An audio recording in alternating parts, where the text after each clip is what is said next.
Hey CHA, happy Spirit Week. Hope you all have your hats on, just like I do. Now, we're going to read chapter 3 of Harry Potter. This is one of my favorite books. I love this series. I used to read the Harry Potter books the day they came out when I was a kid. I would be at the bookstore at midnight, like you would have a movie release, but it would be for the new Harry Potter book. And they mean a lot to me, and I'm very excited to read this to you. So I'm going to be reading the illustrated version. I think this is the same version that Miss Marks was reading. And so I'm going to stop and show you guys some of the pictures and stuff as we go. So sit back, relax, and listen to Chapter 3 of Harry Potter and the Sorcerer's Stone. This is Chapter 3, The Letters from No One. The escape of the Brazilian boa constrictor earned Harry his longest ever punishment. By the time he was allowed out of his cupboard again, the summer holidays had started, and Dudley had already broken his new Cinecamera, crashed his remote control airplane, and, first time on his racing bike, knocked down old Mrs. Figg as she crossed Privet Drive on her crutches. Whew! Harry was glad school was over, but there was no escaping Dudley's game, who visited the house every single day. Piers, Dennis, Malcolm, and Gordon were all big and stupid, but as Dudley was the biggest and stupidest of the lot, he was the leader. The rest of them were all quite happy to join in Dudley's favorite sport, Harry hunting. This was why Harry spent as much time as possible out of the house, wandering around and thinking about the end of the holidays, where he could see a tiny ray of hope. When September came, he would be going off to secondary school, and for the first time in his life, he wouldn't be with Dudley. Dudley had a place at Uncle Vernon's old school, Smeltings. Piers Polkiss was going there too. Harry, on the other hand, was going to Stonehall High, the local comprehensive. That's a British type of school. Dudley thought this was very funny. They stuff people's heads down the toilet first day at Stonewall, he told Harry. Want to come upstairs and practice? Whew, Dudley is not very nice. No thanks, said Harry. The poor toilet's never had anything as horrible as your head down it. It might be sick. Then he ran before Dudley could work out what he'd said. One day in July, Aunt Petunia took Dudley to London to buy his Smeltings uniform, leaving Harry at Mrs. Figg's. Mrs. Figg wasn't as bad as usual. It turned out she'd broken her leg tripping over one of her cats, and she didn't seem quite as fond of them as before. She let Harry watch television and gave him a bit of chocolate cake that tasted as though she'd had it for several years. That evening, Dudley paraded around the living room for the family in his brand new uniform. Smeltings boys wore maroon tailcoats, orange knickerbockers, and flat straw hats called boaters. They also carried knobbly sticks used for hitting each other while the teachers weren't looking. This was supposed to be good training for later life. As he looked at Dudley in his new knickerbockers, Uncle Vernon said gruffly that it was the proudest moment of his life. Aunt Petunia burst into tears and said she couldn't believe it was her ickle Dudleykins. He looked so handsome and grown up. Harry didn't trust himself to speak. He thought two of his ribs might already have cracked from trying not to laugh. There was a horrible smell in the kitchen next morning when Harry went in for breakfast. It seemed to be coming from a large metal tub in the sink. He went to have a look. The tub was full of what looked like dirty rags swimming in gray water. "What's this?" he asked Aunt Petunia. Her lips tightened as she always did if dared to ask a question. "Your new school uniform," she said. Harry looked in the bowl again. "Oh," he said. "I didn't realize it had to be so wet." "Don't be stupid," snapped Aunt Petunia. "I'm dyeing some of Dudley's old things gray for you.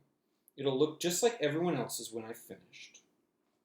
Harry seriously doubted this, but thought it best not to argue. He sat down at the table and tried not to think about how he was going to look on his first day at Stonewall High, like he was wearing bits of old elephant skin, probably. Dudley and Uncle Vernon came in, both with wrinkled noses because of the smell from Harry's new uniform. Uncle Vernon opened his newspaper as usual, and Dudley banged his smelting stick, which he carried everywhere, on the table. They heard the click of the letterbox and flop of letters on the doormat. "Get the post, Dudley," said Uncle Vernon, from behind his paper. "Make Harry get it." "Get the post, Harry." "Make Dudley get it." "Poke him with your smelting stick, Dudley." Harry dodged the smelting stick and went to get the post. 3 things lay on the doormat. A postcard from Uncle Vernon's sister Marge, who was holidaying on the Isle of Wight, a brown envelope that looked like a bill, and a letter for Harry. Harry picked it up and stared at it, his heart twanging like a giant elastic band. No one, ever, in his whole life, had written to him. Who would? He had no friends, no other relatives. He didn't belong to the library, so he'd never even got rude notes asking for books back. Yet, here it was, a letter, addressed so plainly there could be no mistake. Mr. H. Potter, The Cupboard Under the Stairs, 4 Privet Drive, Little Winging, Surrey. The envelope was thick and heavy, made of yellowish parchment, and the address was written in emerald green ink. There was no stamp.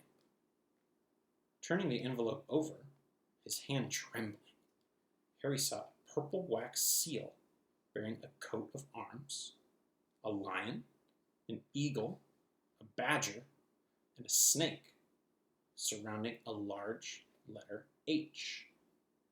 "Hurry up, boy," shouted Uncle Vernon from the kitchen. "What are you doing, checking for letter bombs?" He chuckled at his own joke. Harry went back to the kitchen, still staring at his letter. He handed Uncle Vernon the bill and the postcard, sat down, and slowly began to open the yellow envelope. Uncle Vernon ripped open the bill, snorted in disgust, and flipped over the postcard. "Marge is ill," he informed Aunt Petunia. "Ate a funny whelk." "Dad," said Dudley suddenly. "Dad, Harry's got something." Harry was on the point of unfolding his letter, which was written on the same heavy parchment as the envelope, when it was jerked sharply out of his hand by Uncle Vernon. "That's mine," said Harry, trying to snatch it back. "Who'd be writing to you?"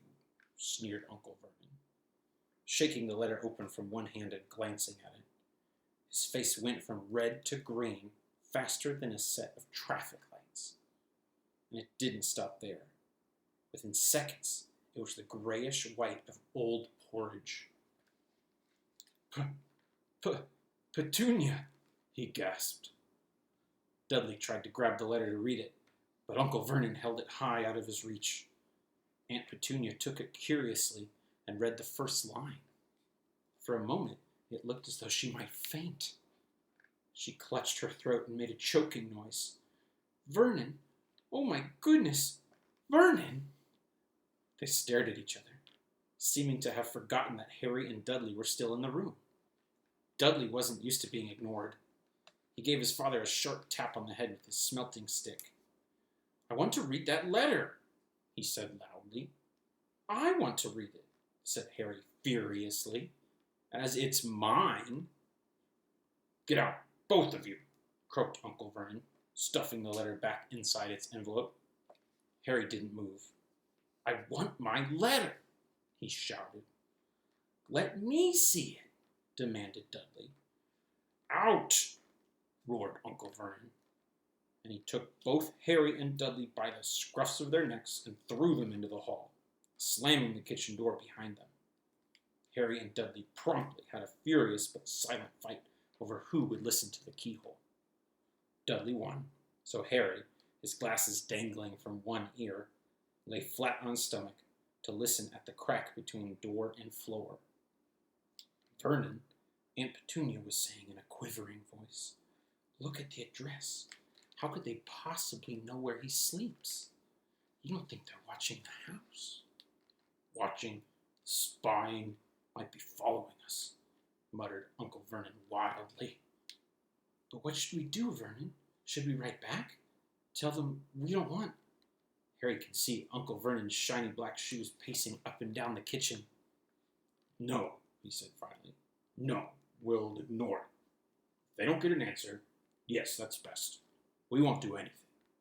"But—" "I'm not having one in the house, Petunia. Didn't we swear when we took him in when we'd stamp out that dangerous nonsense?" I wonder what they know that Harry doesn't know. That evening, when he got back from work, Uncle Vernon did something he'd never done before. He visited Harry in his cupboard. "Where's my letter?"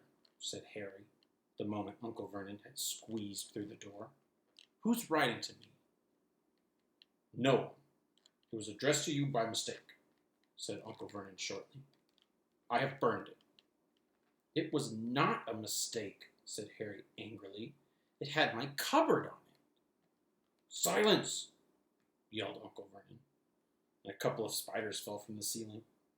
He took a few deep breaths and forced his face into a smile, which looked quite painful. Yes, Harry, about this cupboard. Your aunt and I have been thinking, you're really getting a bit big for it. We think it might be nice if you moved into Dudley's second bedroom." "Why?"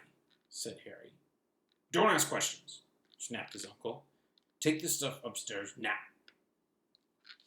Here's a picture of Uncle Vernon. You can see he's wrestling with Dudley and Harry over the letter.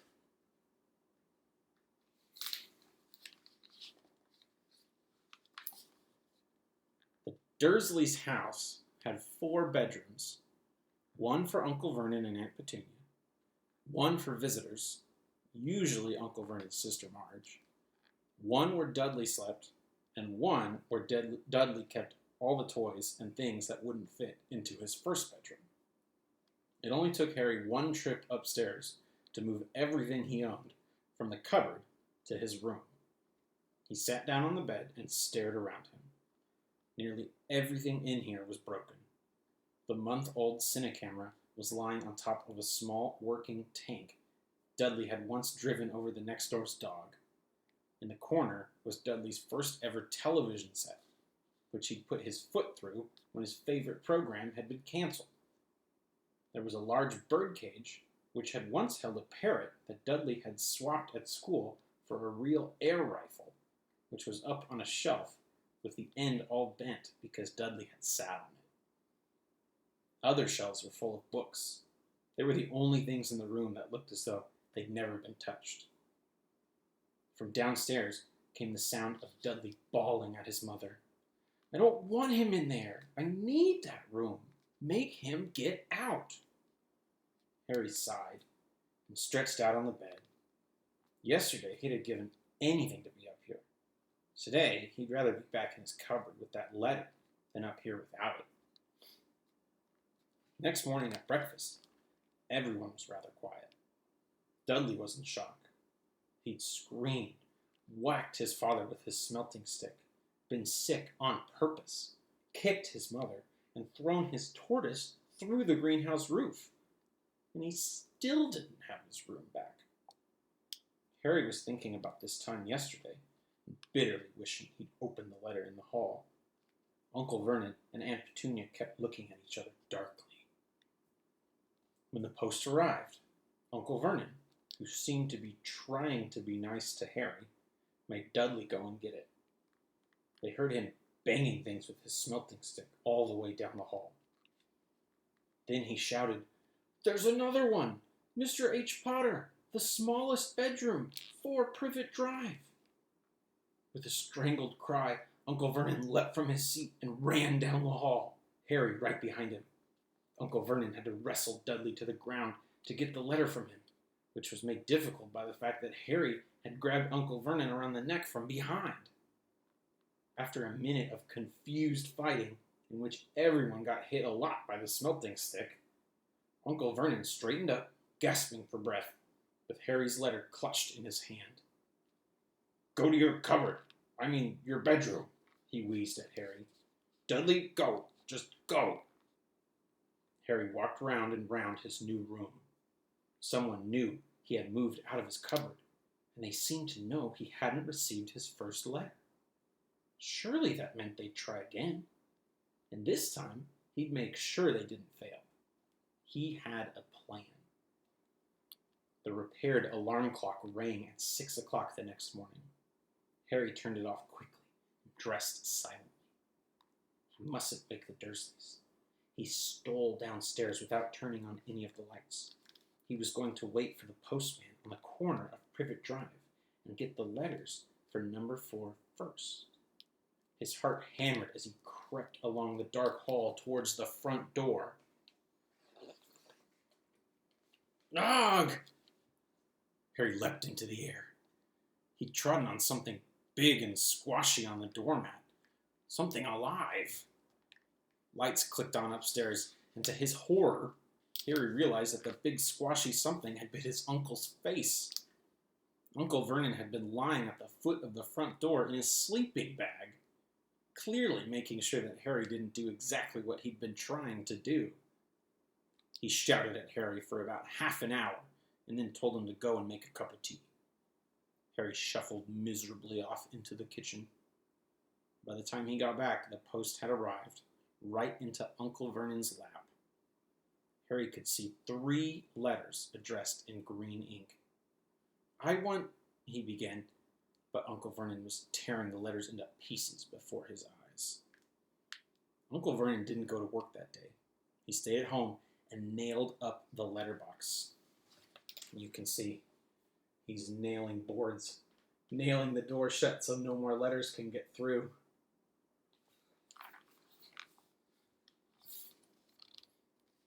"See," he explained to Aunt Petunia through a mouthful of nails, "if you can't deliver them, they'll just give up." "I'm not sure that'll work, Vernon."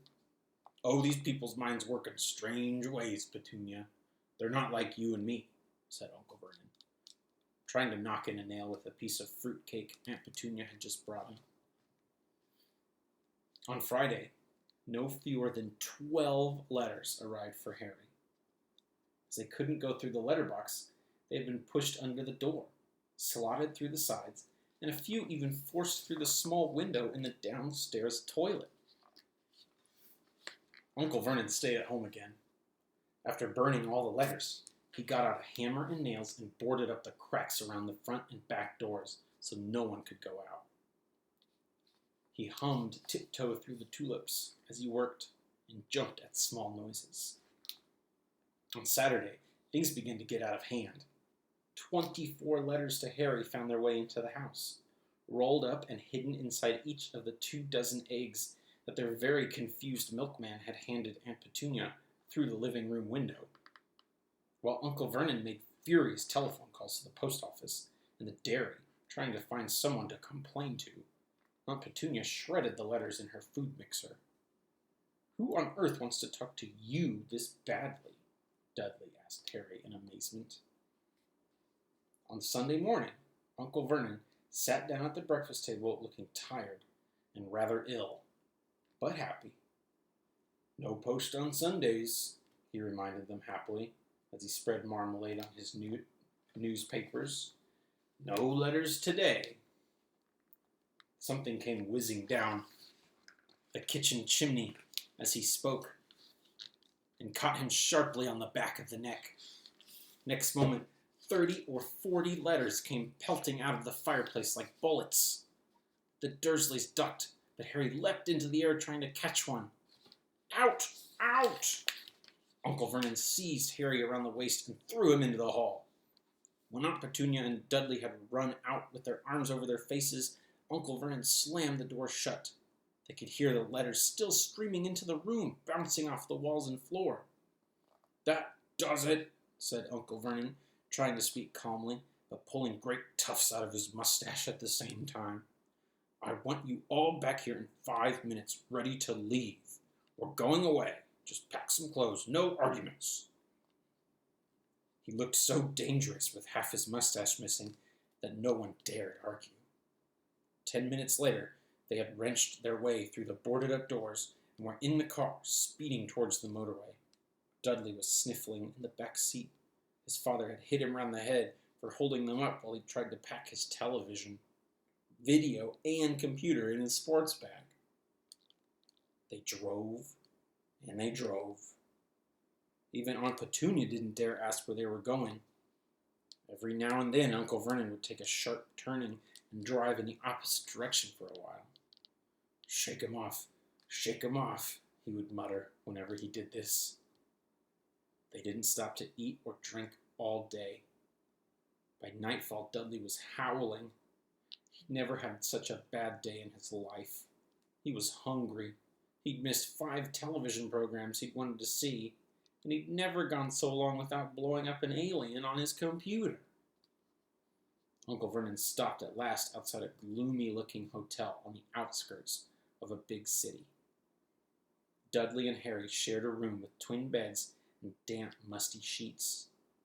Dudley snored, but Harry stayed awake, sitting on the windowsill, staring down at the lights of passing cars and wondering. They ate stale cornflakes and cold tinned tomatoes on toast for breakfast next day. They had just finished when the owner of the hotel came over to their table. "Excuse me, was one of you Mr. H. Potter?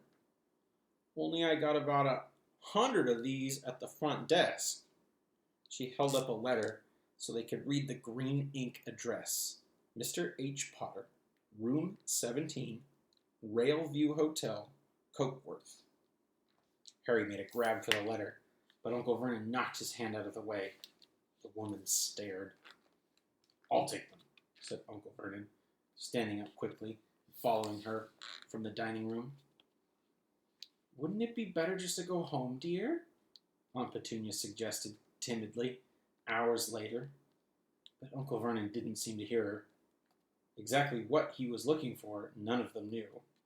He drove them into the middle of a forest, got out, looked around, shook his head, got back in the car, and off they went again.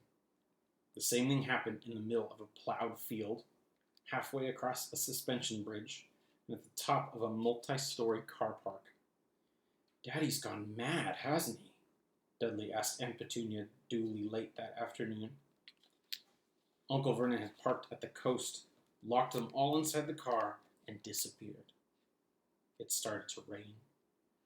Great drops beat on the roof of the car. Dudley sniveled. "It's Monday," he told his mother. "The great Humberto's on tonight.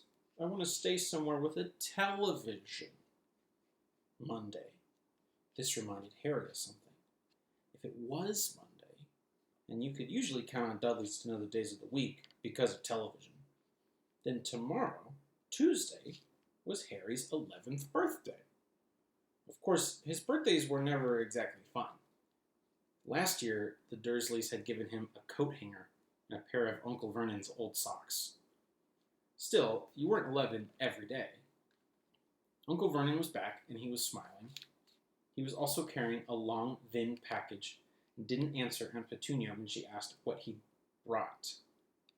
"Found the perfect place," he said. "Come on, everyone out." It was very cold outside the car. Uncle Vernon was pointing at what looked like a large rock way out at sea. Perched on top of the rock was the most miserable little shack you could imagine. One thing was certain. There was no television in there. "Storm forecast for tonight," said Uncle Vernon gleefully, clapping his hands together. "This gentleman's kindly agreed to lend us his boat." A toothless old man came ambling up to them, pointing, with a rather wicked grin, at an old rowing boat bobbing in the iron-gray water below them. "I've already got us some rations," said Uncle Vernon, "so all aboard." It was freezing in the boat. Icy sea spray and rain crept down their necks, and a chilly wind whipped their faces. After what seemed like hours, they reached the rock, where Uncle Vernon, slipping and sliding, led the way to the broken-down house. The inside was horrible. It smelled strongly of seaweed. The wind whistled through the gaps in the wooden walls, and the fireplace was damp and empty. There was only 2 rooms. Here's a picture of Uncle Vernon rowing them out to the tiny shack out in the middle of the ocean.